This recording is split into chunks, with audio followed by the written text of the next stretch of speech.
하나님 말씀 로마서 15장 14절에서 21절까지 있는 말씀을 다 함께 찾겠습니다. 로마서 15장 14절에서 21절입니다. 내 형제들아, 너희가 스스로 선함이 가득하고 모든 지식이 차서 능히 서로 구원하는 자임을 나도 확신하노라.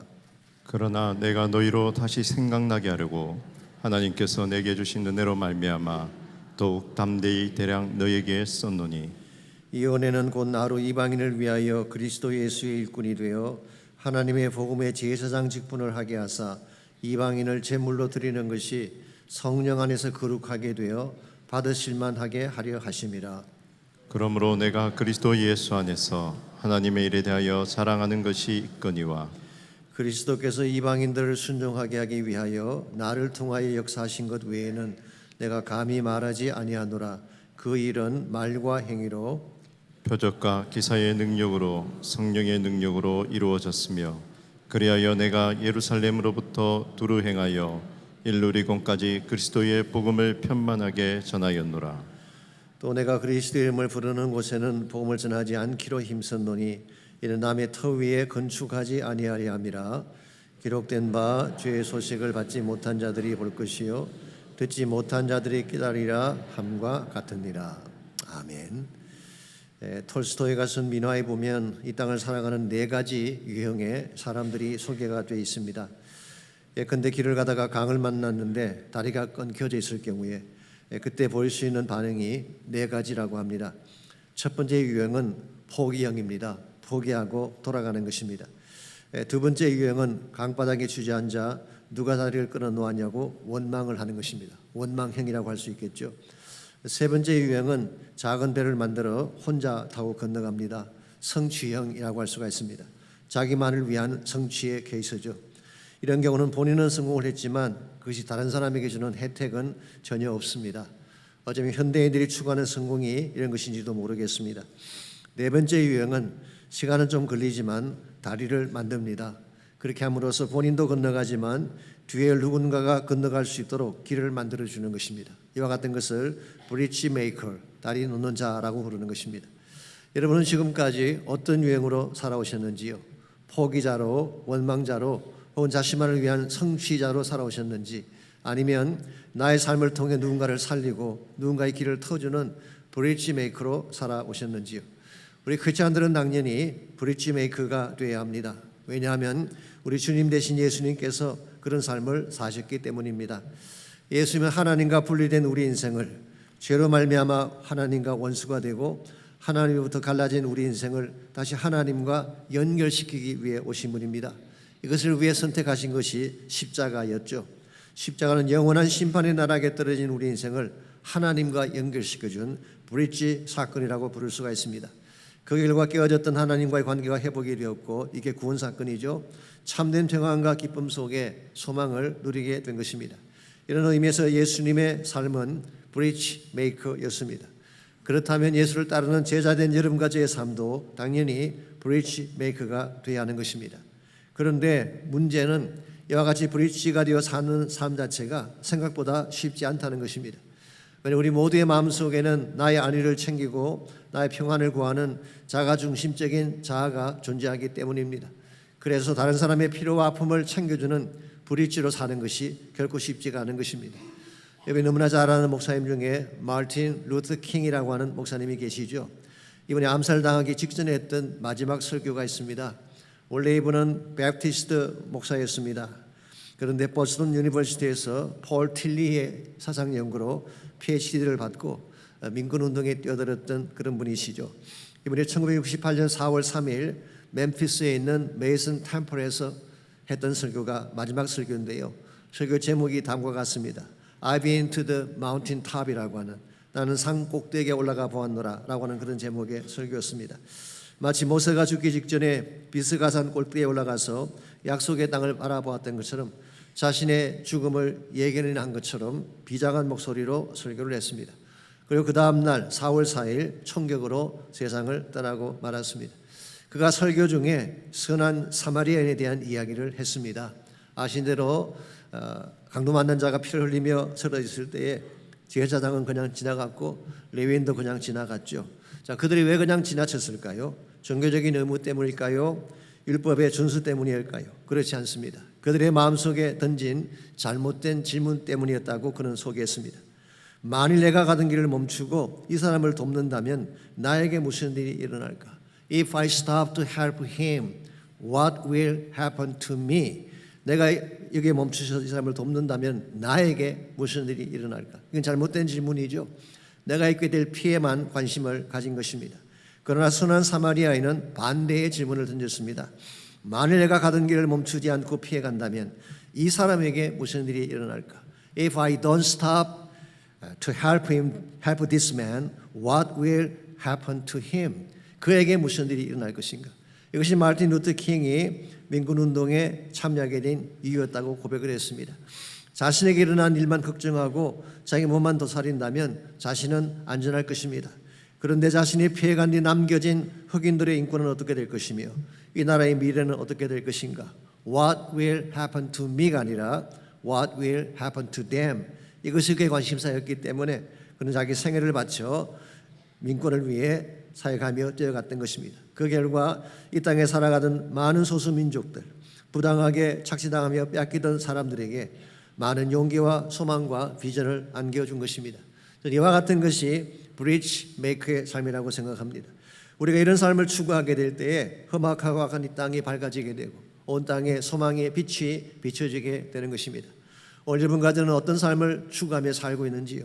자신만을 위한 이기적인 삶, 그러나 더 중요한 것은 누군가를 위해 다리가 되어야 되는데 우리가 어떻게 하면 정말 험한 세상에 다리 역할을 함으로써 수많은 자들에게 희망을 안겨주고 수많은 자들을 살리는 참된 소망이 비치는 삶을 살아갈 수가 있을까요? 오늘 같이 봉독한 본문에 보시게 되면 사도 바울이 일평생 가슴에 품었던 삶의 과제 하나가 소개가 되어 있습니다. 아신 것처럼 사도 바울이 로마서라는 성경을 쓸 때 그는 이미 3차에 걸친 선교여행을 다녀왔습니다. 그리고 소아시아 지역과 유럽을 다니면서 수많은 교회들을 개척해 세웠죠. 또나 3차 선교여행 때는 에베소 지역의 교회를 세우고 아시아 선교의 중심 교두보를 만들었습니다. 이 정도면 충분히 할 만큼 한 것입니다. 여기서 무엇을 다 하지 않는다고 할지라도 뭐라 그럴 사람 아무도 없습니다. 그래도 불구하고 16절을 보시게 되면 사도 바울은 아직도 본인이 해야 될 사역의 과제가 있다고 밝히고 있습니다.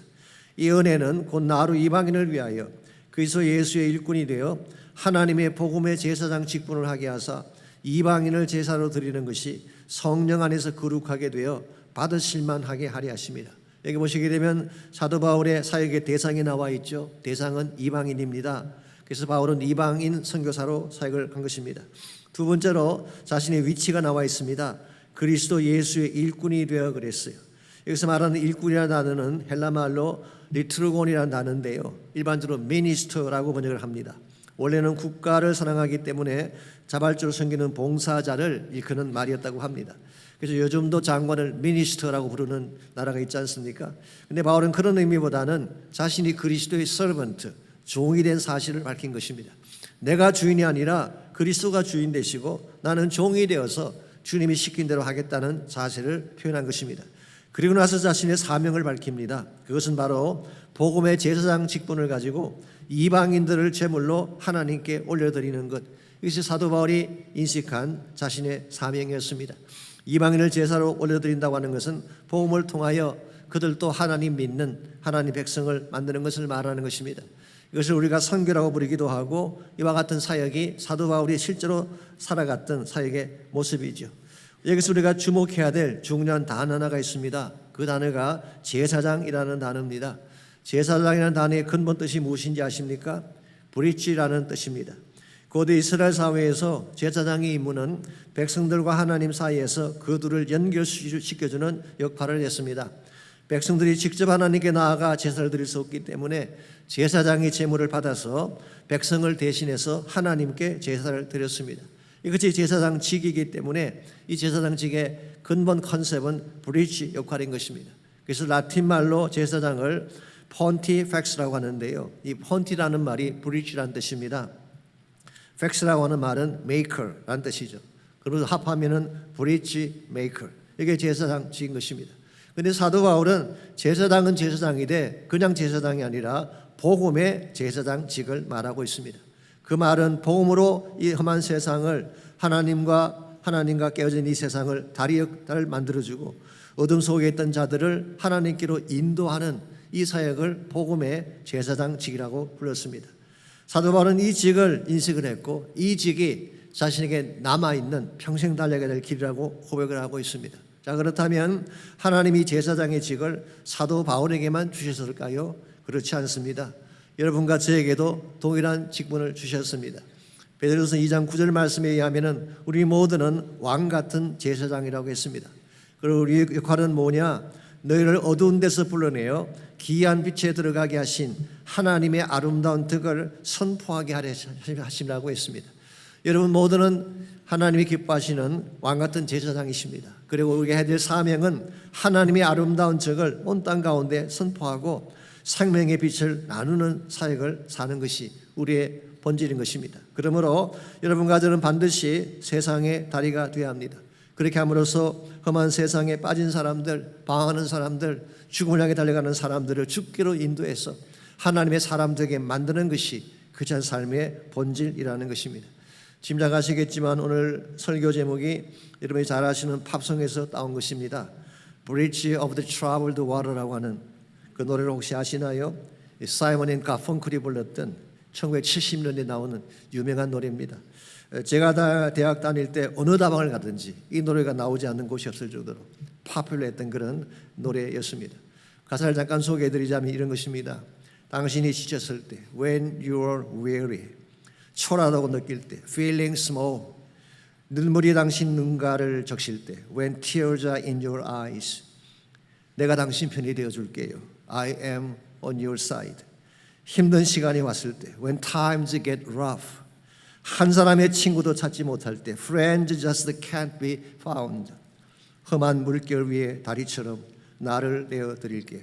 Like a bridge of the troubled water, I will lay me down. 꼭 복음성가 가사 같지 않나요? 정말 복음적인 내용이 많이 담겨져 있습니다. 실제로 폴 사이먼이 이 노래를 쓸 때요, 스완 실버스톤이라고 하는 올드 서던 가스펠 싱어들이 있는데요, 그 싱어들의 영향을 받은 것이라고 합니다. 그래서 어떤 사람은 이 노래를 사이먼스 가스펠 송이라고 부르기도 했습니다만은 저는 여기에 그치한 삶의 핵심적인 과제가 잘 내포되어 있다고 생각합니다. 그치한 삶이라고 하는 것은 나만의 행복, 나만의 축복만을 위한 삶이 아닙니다. 악하고 험한 세상에 다리가 되는 삶을 사는 것입니다. 그리해서 아직 길을 찾지 못한 사람들에게, 세상에서 짓밟히고 상처받고 버림받은 사람들에게, 더 이상 살아야 될 이유가 없다고 방황하며 울고 있는 젊은이들에게 Please don't give up. 포기하지 마십시오. 여기에 길이 있습니다. 여기에 생명이 있습니다. 여기에 당신이 붙잡아야 될 진정한 소망이 있습니다라고 외치는, 진정한 의미에서 하나님 나라의 다리가 돼야지 하나님이 기뻐하는 열매를 맺게 되는 것입니다. 여러분과 저는 지금까지 어떤 삶을 추구해 왔는지요? 이것이 아픔과 고통은 외면한 채, 지옥을 향해 가는 수많은 영혼들은 외면한 채 나만의 구원, 나만의 축복만을 추구하며 살아왔다면 우리 하나님이 기뻐하는 삶은 아닌 것입니다. 우리 주변에 보시게 되면 강로 만난 사람들이 많이 있습니다. 행복을 탈취당하고 권리를 탈취당하고 물질적인 궁핍이나 육신의 질병으로 건강을 탈취당한 채 신음하는 이들이 얼마나 많습니까? 이들에게 필요한 것은 누군가가 브릿지가 되어주는 것입니다. 다리가 되어줘서 그들을 건져내고 그들에게 새 생명의 소망을 안겨주는 것입니다. 여러분과 제가 어떻게 하면 험한 세상의 다리가 되어서 복음의 제사장이 되어서 이들에게 참된 희망과 생명을 던져주며 살아갈 수가 있을까요? 오늘 본문의 말씀을 통하여서 우리가 험한 세상의 다리가 되어 복음을 나누려면 무엇이 필요한지 함께 정리해 보려고 합니다. 첫 번째로 우리가 험한 세상의 다리가 되어 복음의 축복을 나누려면 건강한 열정이 필요합니다. 무엇을 하든지 열정이 있어야 할 수 있지 않겠습니까? 그런데요, 모든 열정이 다 건강한 것은 아닙니다. 자신의 야망이나 탐욕의 건강한 열망은 오히려 사람들에게 파괴적인 열매를 남길 수도 있죠. 그러므로 열정은 열정이되 건강한 열정이 필요해요. 자, 그렇다면 건강한 열정은 어디에서 비롯되는 것일까요? 14절에서 16절까지를 보시면 사도 바울을 움직였던 열정이 어디에서 왔는지를 확인해 볼 수가 있습니다. 먼저 14절입니다. 내 형제들아, 너희가 스스로 선함이 가득하고 모든 지식이 차서 능히 스스로 구원하는 자임을 나도 확신하노라. 사실은 사도 바울이 바로 앞부분인 14장 이하에서 로마 교회의 분쟁에 대한 이슈를 다루었습니다. 고기 먹는 자들과 채소 먹는 자들의 분쟁이 교회 안에 일어났어요. 로마 교회 분쟁은 유대인, 율법주의적인 유대인과 이 채식주의자들이죠. 이방인들, 자유롭게 음식을 먹는 이방인들 사이에 발생한 충돌이었습니다. 제가 조금 더 부연 설명을 드리자면 이런 것입니다. 원래 로마 교회는 유대인 디아스포라 주들이 세운 그런 교회였습니다. 그러므로 초기에는 유대인들이 머저리티인 그런 교회였겠죠. 그러다가 AD 49년도에 클라우디우스 황제 때에 이 클라우디우스가 로마에 살고 있는 모든 유대인들을 추방하는 추방령을 내렸습니다. 그렇게 되니까 교회 내에 있던 유대인들이 다 떠나가고 이방인만 남게 되죠.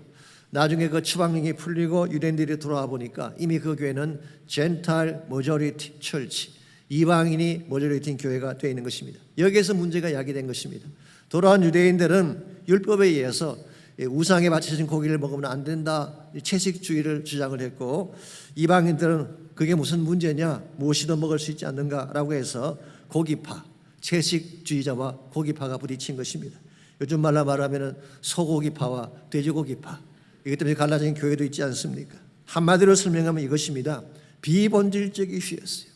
이와 같은 비본질적 이슈에 열을 내는 것은 건강하지 못한 열정입니다. 이런 열정은 분열과 다툼만 이야기할 뿐이지 아무런 열매를 맺을 수가 없는 것입니다. 그래서 사도 바울은 이 문제를 랩합하기를 원합니다. 그것도 그냥 랩합한 것이 아니라 칭찬의 말로 이것을 랩합하고 있습니다.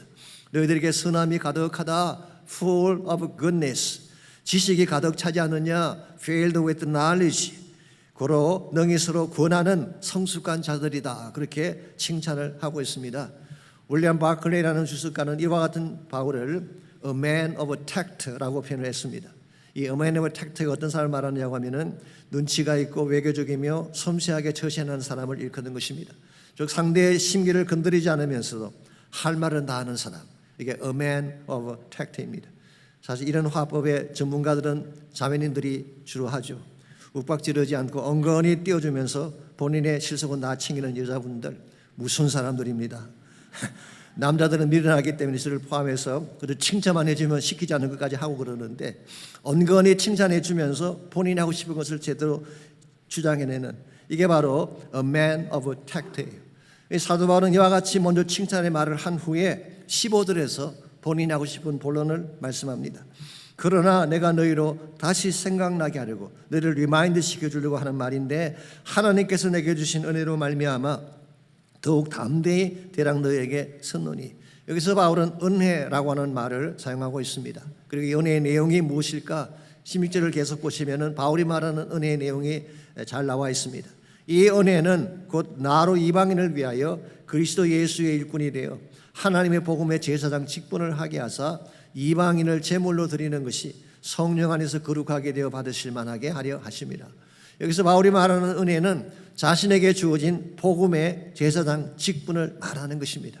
우리는 여기서 바울이 가지고 있는 독특한 인식을 발견할 수가 있습니다. 자신에게 주어진 사명을 버릇으로 느끼는 것이 아니라 은혜로 인식하고 있다는 사실이죠. 일반적으로 어떤 사역이나 사명을 주게 되면 그저 짐으로 여기는 분들이 많이 계세요. 그래서 할 수 없이 하는 obligation, 의무감이 사는 분들을 볼 때가 있는데요, 바울은 그렇게 말하고 있지 않습니다. 나에게 주어진 제사장이 지금 하나님의 은혜다, 이 은혜를 인식하고 있습니다. 왜 사도 바울은 그 무거울 수 있는 짐 같은 제사장직인데 복음 전파한다는 것이 얼마나 힘든 과제입니까? 그런데 이 과제를 은혜라고 표현한 것일까요? 저는 한 세 가지 이유가 있다고 생각합니다. 첫 번째로 빚진 자 인식 때문입니다. 로마서 1장 14절에 보면은 나는 빚진 자라는 고백을 했잖아요. 사도 바울의 일평생 사역의 자세는 빚진 자였어요. 왜 빚진 자라고 했을까요? 하나님께서 그에게 주신 은혜가 너무 큰 것을 알았기 때문에, 내가 아무리 갚고 갚아도 못다 갚을 빚이 있다는 사실을 인식했기 때문이죠. 아신 것처럼 사도 바울은 3차에 걸친 선교행을 다녀왔습니다. 그 과정에서 수많은 위험과 고통을 경험을 했죠. 고린도서 11장에 보게 되면 감옥에 갇히기도 하고 40에 하나 감한 매를 5번이나 두들겨 맞고 3번 태장으로 맞고 1번 돌로 맞고 3번 파손하고 일주야를 깊은 바다 가운데 지냈으며 동족의 위험과 이방인의 위험과 심지어 형제에게 배신을 당하고 미말에 처한 자처럼 줄이며 목마르고 춥고 굶주리며 헐벗었다고 고백을 했습니다. 엄청나게 복음 때문에 고생을 했는데도 불구하고 여러분 성경 어디를 찾아봐도 사도 바울이 예수 믿은 후에 후회했다는 기록을 찾아볼 수가 없습니다. 한 번도 자신의 고난을 자랑한 적이 없습니다. 이유가 뭘까요? 그가 받은 은혜가 너무 큰 것을 알았기 때문에. 내가 수고했다고 하지만, 내가 고난당했다고 하지만, 내가 헌신했다고 하지만 하나님께서 그리스도를 통해 나에게 주신 은혜에 비교하면 내가 드린 것은 아무것도 아니라는 거예요. 더 드리고 더 수고해도 I am still debtor. 이게 사도 바울의 자세였습니다. 우리는 사실 가끔 채권자 노릇할 때가 있지 않습니까? 마치 빚쟁이처럼 하나님께 클레임할 때가 많이 있습니다. 왜 나를 이렇게 다루시냐고, 왜 나에게 더 많은 것을 주시지 않느냐고 컴플레인하고 클레임할 때가 많이 있죠. 교회가 왜 이러냐, 목자가 왜 이러냐 컴플레인하는 경우를 볼 수가 있습니다. 이와 같은 채권자적 인식을 가진 사람은요, 아무리 채워주셔도 감사하지 않습니다. 한 가지가 채워지면 또 다른 걸 불편하게 돼요. 그거 채워주면 또 다른 것을 불평하게 돼요. 그러므로 끝없이 채움을 받아도 감사하지 못하는 것이 채권자 인식을 가진 사람입니다. 본인은 항상 받을 권리가 있다고 주장하는, 나에게는 자격이 된다고 주장하는, 이건 채권자 인식입니다. 빚진 자는 그렇지 않습니다. 어떤 것을 맡겨주어도 감사하는 것입니다. 나에게 불이익이 찾아오고 고난이 찾아와도 하나님이 주신 은혜를 알기 때문에 감사함으로 받는 것입니다. 저는 분명히 압니다. 이런 빚진 자의 자세가 있어야지 목자도 할 수가 있고 선교도 할 수 있는 것입니다. 저는 여러분 모두가 채권자가 아닌 빚진 자로 사시기를 축원합니다. 그래야 바른 삶을 사는 거예요. 하나님의 기뻐하는 바른 열매를 맺게 되는 것입니다. 이 사도 바울이 자기의 주어진 이 직분을 은혜로 여긴 첫 번째 이유는 빚진 자 인식 때문이었어요. 두 번째는 하나님 사랑에 대한 감격 때문입니다. 여러분 하나님 나라의 일이라고 하는 것은요, 주님 사랑에 대한 감격 없이는 절대로 할 수가 없습니다. 의무감에서 하는 사역은 오래가지 못해요. 정말 하나님에 대한 사랑이 분명할 때에 힘들어도 그 사명을 감당하게 되는 것입니다. 초대교회 교우 중에 한 명이었던 이그네시우스는 그런 말을 한 적이 있죠. 사랑을 연료로 하는 불은 절대 꺼지지 않는다. 여러분 사랑이 연료가 되는 경우에는요, 그 불이 항상 나를 뜨겁게 만들기 때문에 꺼지지 않고 사역할 수가 있는 것입니다. 그래서 사도 바울도 동일한 말씀을 했습니다. 고린도서 5장 14절이죠. 그리스도의 사랑이 우리를 강권하시는도다. Christ, love of Christ compelled us. 그리스도의 사랑이 내 마음을 강권하시기 때문에 견딜 수 없는 감격으로 그는 사역을 했고 헌신하며 희생을 한 것입니다. 이것이 사도 바울이 본인에게 주어진 그 무거운 사역을 은혜로 여긴 두 번째 이유예요. 세 번째로 바울이 이것을 은혜로 여긴 이유는 이것만큼 값진 것이 없기 때문입니다. 여러분 복음의 제사장직이라고 하는 것은 생명을 살리는 직이잖아요. 사람을 키우고 하나님 나라를 세우는 사역입니다. 이것만큼 값지고 아름다운 사역이 어디 있겠어요. 그렇기 때문에 사도 바울은 예수님 다시 오실 때 자신이 받게 될 자랑의 면류관이 뭐라고 했습니까? 주 예수 앞에 선 너희들이라고 했어요. 바울이 전도하고 양육해 키웠던 바로 그 사람들, 그 성도들이 바울이 받게 될 최상의 영광의 면류관이라고 고백을 한 것입니다. 사실 복음 전거자의 사역만큼 존귀하고 귀한 사역이 없습니다. FPB 때 말씀을 드린 적이 있습니다만 복음 전거 사역은 이번 하나님의 천사에게도 맡기지 않은 사역, 여러분과 저에게 맡기진 사역이에요. 이것만큼 값지고 영원한 소중한 가치가 된 사역이 없습니다. 언젠가 제가 소개해드렸던 박누가 선교사님이 이런 고백을 하신 적이 있잖아요. 이분은 필리핀에서 사역하시다가 췌장암에 걸리고 위암에 걸리고 또다시 재발된 위암으로 고생하시다 마지막 순간까지 선교지에서 사역하다 떠나신 분입니다. 주변 사람들이 물었어요. 왜 이렇게까지 해야 됩니까? 이렇게까지 고생을 하면서 선교를 해야 됩니까? 물었을 때 그분이 한 대답이 다음과 같습니다. 이보다 더 값진 일을 아직 발견하지 못했기 때문입니다. 내가 돈을 벌어본들, 높은 자리에 앉아본들 그 즐거움이 얼마나 가겠습니까? 나를 필요로 하는 사람들이 있고 하나님이 기뻐하시는 일이라면 더 바랄 것이 없습니다. 이와 같은 것이 은혜를 알고 복음의 가치를 아는 사람의 고백이라고 생각합니다. 남들은 그것을 고생이다 희생이라 말할지 모르지만 그 사랑에 붙들린 자에게는 희생이 아닙니다. 복음을 위한 수고가 자랑이고 기쁨이고 영광이 되는 것입니다. 이와 같은 자세를 갖고 이것이 동기가 되어 사역을 할 때에 여러분의 사역은 값진 열매를 맺는 것입니다. 인간적인 보상이나 박수 때문에 하는 사역은 오래 갈 수가 없어요. 박수가 끝나면 열정도 식게 되는 것입니다. 개인적인 욕망이나 개인적 성공을 위한 사역도 오래 가지 못합니다.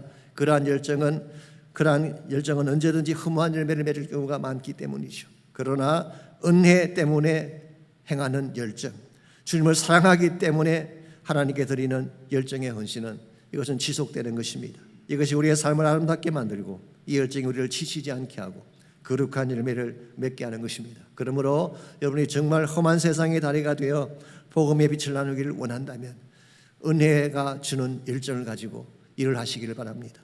두 번째로 건강한 능력이 필요합니다.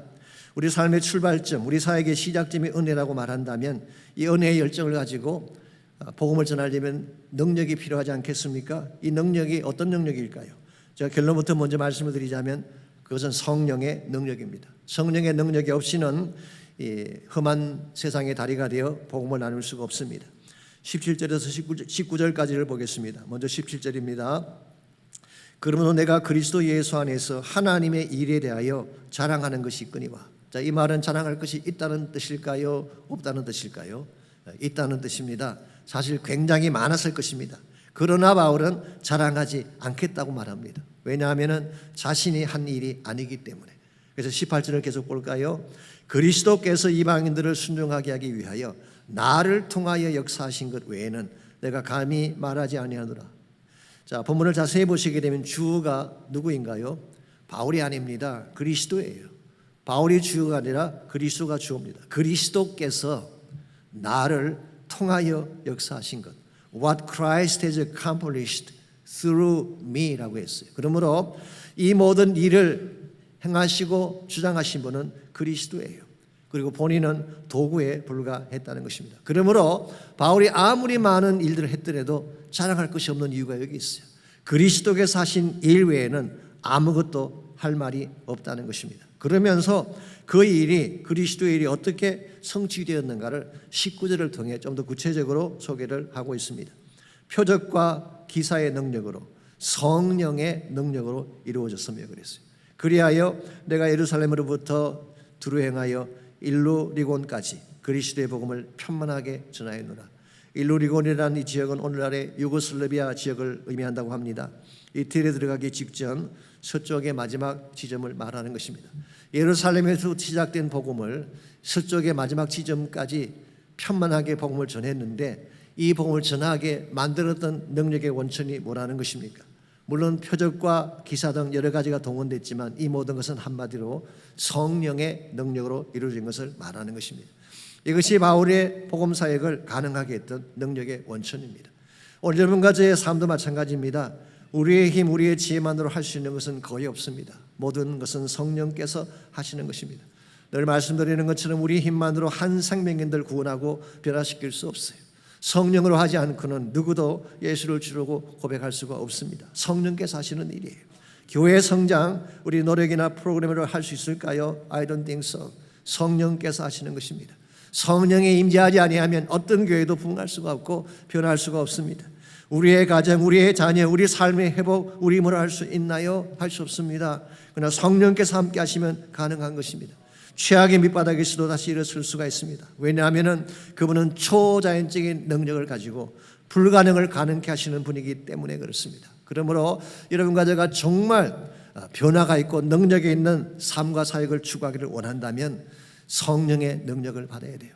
성령의 능력을 받는 가장 좋은 길이 무엇일까요? 기도하는 것입니다. 그것도 함께 모여 기도할 때에 성령의 충만한 능력을 받을 수가 있습니다. 이것이 여러분과 제가 8월 한 달 동안 중보기도 축제를 해야 되는 이유입니다. 아시겠지만 저희 교회가 중보기도 축제를 시작한 것이 오래됐어요. 2009년도부터 시작을 했습니다. 그러면 17년째 하고 있는데요. 사실 그전까지는 중보기도 학교가 있었습니다. 한 20명, 30명이 6주간 훈련하는 학교가 있었는데요. 원래 저희 교회 부목사님 한 분이 그것을 맡아서 하시다가 이번에 교회를 개척해 나가시는 바람에 이걸 할 수가 없게 됐어요. 그래서 할 수 없이 제가 그 사역을 맡게 됐는데요. 광고를 내고 등록할 분을 봤는데 생각보다 많은 분들이 등록을 하셨어요. 그래서 그 당시 우리 김건덕 전도사님이 이 사역을 챙기고 계셨는데 제가 이렇게 보고를 하십니다. 목사님, 숫자가 너무 많아서 교실 사는 것이 쉽지 않을 것 같습니다. 그래서 제가 이야기했어요. 그러면 아예 체육관에서 하십시다. 그리고 누구든지 원하는 사람 다 올 수 있도록 광고를 해서 누구나 다 오도록 초청하십시다. 그리고 중보기도 학교라고 하지 말고 아예 중보기도 축제라고 했으면 좋겠습니다. 저 기도에 대해 공부하는 것도 중요하지만 실제로 부르짖는 기도를 해보자, 그런 취지에서 중보기도 축제라고 이름을 바꾼 것입니다. 그리고 시작하는 첫날 체육관에 의자들을 다 놓고 저는 앞에 맨 앞자리에 앉아서 기도를 하고 있었어요. 기도를 하고 있었기 때문에 뒤에 성도들이 얼마나 오셨는지 볼 수가 없죠. 그러다가 찬양이 끝나고 제가 앞으로 나갔다가 깜짝 놀랐어요. 보니까 체육관이 꽉 차 있는 것입니다. 그때 제가 깨달은 중요한 사실 하나 있습니다. 이렇게까지 갈급했구나. 부러지고 외쳐야 할 삶의 아픔들은 너무나 크고 많은데 지금까지 그것을 토해낼 장소가 없었구나. 그 사실을 깨닫게 됐어요. 한국에는 기도원이라고 있지만 미국에는 그런 것이 없습니다. 그러다 보니까 마음에 그려진 것이 있는데 답답하고 풀 수 없는 아픔들이 많은데 토해낼 수 있는 장이 없는 것입니다. 그래서 제가 첫날 선포했습니다. 여러분, 어떤 형식, 어떤 체면, 사람들 시선 구애받지 말고 마음껏 부르짖으십시오. 앞으로 나와 기도하실 분들은 앞으로 나와서 하시고, 옆에 의자 옆에 무릎 꿇고 기도하실 분들은 무릎 꿇고 기도하십시오. 두 손 들고 기도하실 분들은 두 손 들고 부르짖으십시오. 가슴을 치며 통곡하며 기도하십시오. 가슴에 어려진 것들이 다 풀릴 때까지, 내 안에 모든 진액이 다 쏟아져 나올 때까지, 하늘이 열리고 응답이 떨어질 때까지 부르짖고 또 부르짖으십시오. 이와 같이 중축을 인도했더니요, 정말 초대교회 같은 역사들이 일어났습니다. 회개하고 자복하는 일들이 벌어졌어요. 질병이 떠나가고 불가능의 문제가 떠나가고 기적 같은 역사들이 일어나는 걸 제가 보았어요. 누가 한 것일까요? 성령께서 하신 것입니다. 우리의 모임 가운데 성령이 임하셔서 기름 부어주시니까 기적 같은 역사들이 일어난 것입니다. 이것이 초대교회가 일어나게 됐던 근본 원인이었고 또한 저희 교회가 다시 부흥하는 계기가 된 사건입니다. 그러므로 저는 이 중보기도 축제를 반드시 해야 된다고 생각합니다. 금년도 중보기도 축제에도 동일한 역사가 나타날 수 있도록 기도해 주시기를 바랍니다. 담비가 쏟아지고 다시 한번 부흥이 임하고 주의 나라가 이 땅에 세워지는 그 영광을 우리 모두가 볼 수 있도록 기도하시고 동참해 주시길 바랍니다. 이것이 우리가 참된 능력을 받는 비결이기 때문에 이와 같이 여러분과 제가 험한 세상의 다리가 되어서 복음의 축복을 나누려면 1차적으로는 건강한 열정 가져야 돼요. 은혜의 건강한 열정이 있어야지, 하나님 사랑의 건강한 열정이 있어야지 바른 열매를 맺는 것입니다. 두 번째로 참된 능력이 필요한데 그 능력은 성령의 능력입니다. 마지막 세 번째로 험한 세상의 다리가 되어 복음을 나누려면 건강한 전략을 가져야 됩니다. 바른 전략을 가져야지 복음이 바르게 전파가 되는 것입니다. 20절을 보겠습니다. 사도 바울이 소개한 그 유명한 선교 전략이 나오고 있죠. 또 내가 그리스도의 이름을 부르는 곳에는 복음을 전하지 않기를 힘썼노니 이는 남의 터 위에 건축하지 아니하려 함이라고 했어요. 남의 터 위에 건축하지 않는 말은 뜻은 이미 복음에 들어간 지역, 그래서 교회가 세워진 곳에는 들어가지 않겠다, 그런 선언인 것입니다. 자, 왜 사도 바울이 남의 터 위에 복음이 이미 들어간 곳에는 복음을 전파하지 않겠다고 말한 것일까요? 첫 번째 이유는 이것입니다. 아직 복음 듣지 못한 영혼이 많기 때문에 아직 한 번도 복음 듣지 못한 사람들이 있는데 이미 복음이 들어간 곳에 왜 들어가서 시간을 보내겠어요? 21절 말씀 보시게 되면 주의 소식을 듣지 못한 자들이 볼 것이요 듣지 못한 자들이 들으리라. 소식을 듣지 못한 자들이 많이 있는데 그들에게 복음을 전해야지 이미 들은 사람들에게 또 가서 할 이유가 뭐가 있겠어요? 두 번째 이유는 불필요한 경쟁을 피하기 위함입니다. 이미 들어간 곳에 우리끼리 경쟁할 필요가 있을까요? 그럴 이유가 전혀 없습니다. 오래전에 플러신학교에 교수였던 라프 윈터 박사 이런 말을 한 적이 있습니다. 세계 선교가 바르게 이루어지려면 제일 먼저 해야 될 것이 선교사들의 재배치다, 이런 말을 했어요. 어떤 나라 어떤 지역에는요 선교사님들이 너무 많이 몰려 있대요. 그러니까 자기들끼리 경쟁하는 거예요. 자기들끼리 서로 이 원주민들 하겠다고 경쟁하는 것입니다. 이건 대단히 불편하고도 바람직하지 않는 것이죠. 그런데 만일 중첩되어 있는 그 선교사님들이 복음이 없는 곳으로 나가게 된다면 얼마나 효과적인 사역이 이루어질 수가 있겠습니까? 그래서 참 다행스럽게도 최근에는요 미전도 종족, 비전도 종족이라는 컨셉이 나오고 있죠. 복음률 2% 미만의 종족을 unreached people 그룹이라고 부르죠. UPG라고 부릅니다. 그보다 더 적은 곳, 그것은 unengaged, unreached, unengaged people 그룹, UUPG 그룹. 이게 비전도 종족이죠. 이들에게는 선교가 필요해요. 이들을 향해 나가는 선교를 우리가 프론티어 선교, 최전방 선교라고 말하는 것입니다. 이와 같이 사도 바울은 이와 같이 이미 복음이 들어간 곳에 중첩해서 사역할 이유가 없기 때문에 남의 터 위에 교회를 짓지 않겠다고 말한 것입니다. 무엇보다도 사도 바울은 선교 전략은 멈춤이 없는 선교 전략이었어요. 바울의 선교 전략은 스탑이 없습니다. 아신 대로 바울은 이 편지를 쓰고 나서 어디로 가나요? 예루살렘으로 올라갔습니다. 예루살렘에 올라간 후에는 어디로 갔나요? 로마로 갔습니다. 로마에서는 어디로 갔을까요? 스바나까지 갔다고 합니다. 스바나 오늘날의 스페인을 말하는 것이죠. 그 당시에 땅끝까지 간 것입니다. 그러므로 사도 바울의 선교 전략은 never stopped, 결코 멈추지 않는 것입니다. 데이빗 리빙스톤이 선교사가 되겠다고 플라이했을 때에 런던 미셔너리 소사이티에서 질문을 했습니다. 당신은 어디로 가기를 원하는가? 그때 리빙스톤이 남겼던 유명한 대답이 있죠. Anywhere, so long as it is forward. 앞을 향해 갈 수만 있다면, 앞에 열려 있기만 하다면 어디든 가겠습니다. 다른 말로 표현하면 복음을 필요로 하는 곳이 있다면, 그리스도의 사랑을 필요로 하는 곳이 있다면 어디든 가서 복음의 다리가 되겠다는 고백이었습니다. 여러분과 저에게도 동일한 결단이 필요합니다. 우리 언제까지 선교해야 될까요? 주님 다시 오실 때까지입니다. 어디까지 가야 할까요? 복음을 듣지 못한 자들이 복음을 다 들을 때까지, 모든 열방이 주의 이름을 듣게 되는 그날까지 우리는 달려가야 되는 것입니다. 이런 면에서 아직 주님 주신 선교 과제는 완성되지 않았습니다. 빌리 그레이엄 목사님의 표현을 빌리자면 It's unfinished task. 아직도 완성되지 아니한 태스크입니다. 여기에 여러분과 제가 헌신해야 될 이유가 있는 것입니다. 다시 한번 이 세상을 바라보십시오. 생각보다 어둡고 생각보다 혼미합니다. 주님 오실 날 멀지 않았는데 곳곳에서 탄식하며 신음하는 소리가 들리고 있는데 여러분과 제가 침묵하며 가만히 있어서는 안 됩니다. 고통하는 사람들에게, 길을 잃고 헤매는 사람들에게, 영적으로 고아가 되어서 갈 바를 알지 못하는 사람들에게 예수 그리스도의 복음을 전해야 합니다. 험한 세상에 우리가 다리가 되어서 그들을 하나님 앞으로 인도하는 사명을 감당하게 될 때에 우리가 바른 삶을 사는 것이 되는 것이고, 그런 교회가 될 때에 우리 교회가 바른 교회가 되는 것입니다. 오늘 제가 설교를 마무리하면서 영상 한 개를 함께 보기를 원합니다. 여러분이 작년에도 보았던 영상입니다. 주님의 눈물이라고 하는 Tears of the Saints라고 하는 영상입니다. 존 파이퍼 목사님이 피 맺힌 외침을 선포했던 영상이죠. 이 영상을 함께 보고 우리 함께 기도하고 마치도록 하겠습니다.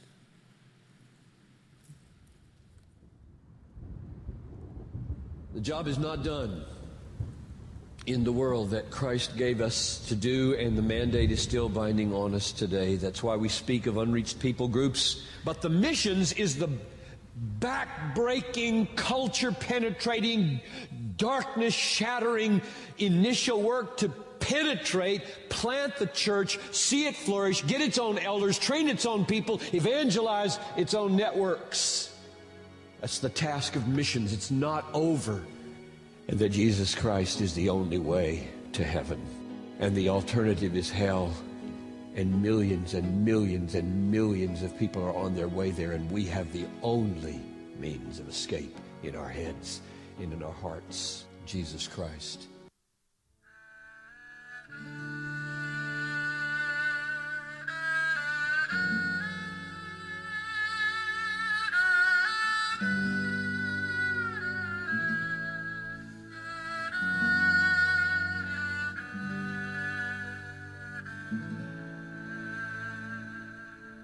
오직 주의 사랑에 매여 내 영 기뻐 노래합니다. 이 소망의 언덕 기쁨의 땅에서 주께 사랑 드립니다. 오직 주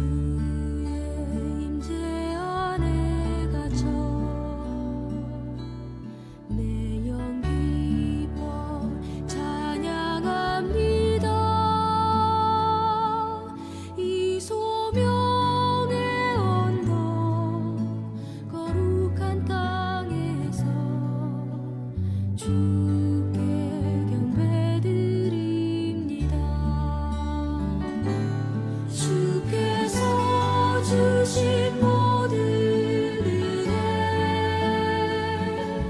나는 말할 수 없네 내 영혼 즐거이 주 따르렵니다 주께 내 삶 드립니다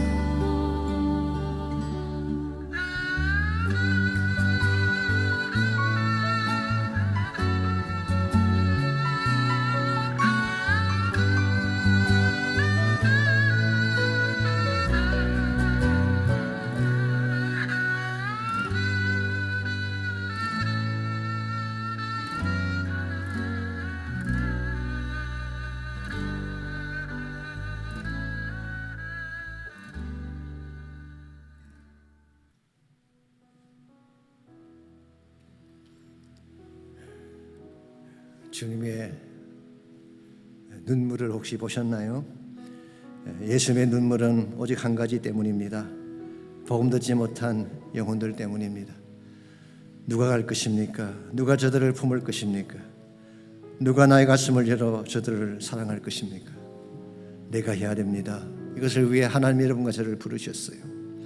하나님 자신의 옥합을 깃들여서 우리를 구원해 주셨는데 이제는 우리가 우리의 옥합을 깨뜨려서 주님께 올려드릴 시간입니다. 하나님의 사랑 앞에 내 너를 위하여 몸부려 피 흘려 주었는데 너를 위해 무탄하는 염성 앞에 여러분 모두가 새로운 결단으로 헌신하시기 바랍니다. 부족하지만 내가 여기 있습니다. 내가 선교적 삶을 살겠습니다. 하나님 나를 부르셔서 주의 나라 영광에 쓰임받게 해주십시오. 제 교회가 선교적 교회가 되어서 예수님 다시 오시는 그날까지 이 선교를 향해 잃어버린 영혼을 향해 달려가는 교회가 되기라고 기도하시기 바랍니다.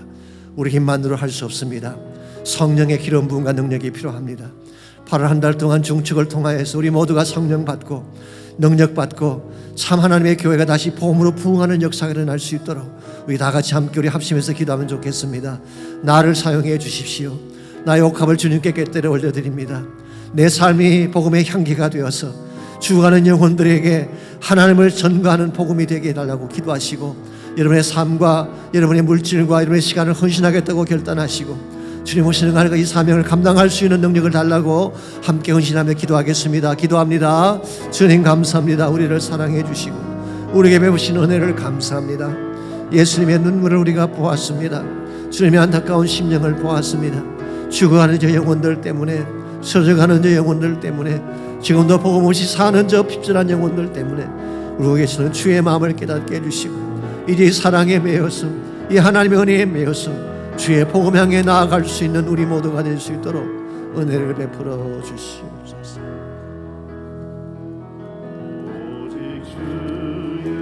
사랑에 매여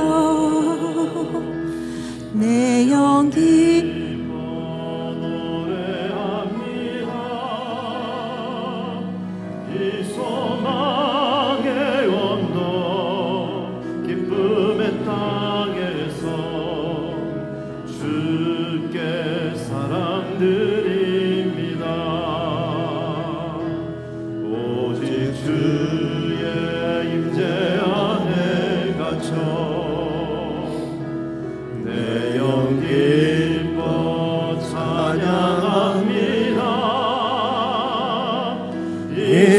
소명의 언덕 거룩한 땅에서 주께 경배드립니다. 우리 다시 한번 고백합니다. 오직 주님의 사랑에 매여 주의 사랑에 매여 우리 다 일어나서 함께 찬양합니다. 내 영 기뻐 노래합니다. 이 소망의 언덕 기쁨의 땅에서 주께 사랑드립니다. 오직 주의 임재 안에 갇혀 내 영 기뻐 찬양합니다. 이 소명의 언덕 척박한 땅에서 주께 경배드립니다. 주께서 주신 모든 은혜 나는 말할 수 없네. 내 영혼 즐거이 주 따르렵니다. 주께 내 삶 드립니다. 주께서 주신 모든 은혜 주께서 주신 모든 은혜 나는 말할 수 없네. 내 영혼 즐거이 주 따르렵니다. 주께 내 삶 드립니다. 다시 한번 선포하겠습니다. 주께서 주신 모든 은혜 나는 말할 수 없네. 내 영혼 즐거이 주 따르렵니다. 주께 내 삶 드립니다. 주님께 나의 삶을 드립니다. 주께 내 삶 드립니다. 다시 한번 고백합니다. 주께 내 삶 드립니다.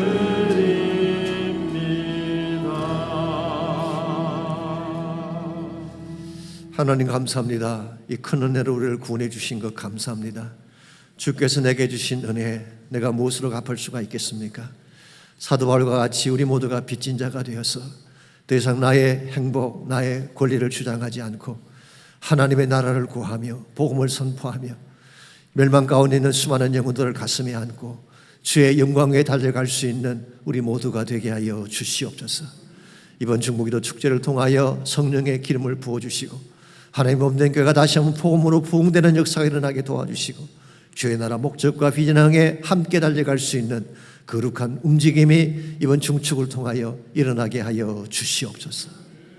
이제는 우리 구주 예수 그리스도의 은혜와 하나님 아버지의 무한하신 사랑과 성령님의 충만한 임재하심이 예배를 마치고 돌아가는 사랑하는 주의 백성 한 분 한 분에게 그들의 가정과 삶의 터전과 자녀들과 자손들 위해 이제로부터 항상 함께해 주시기를 우리 주님 예수님의 이름으로 간절히 축원하옵나이다.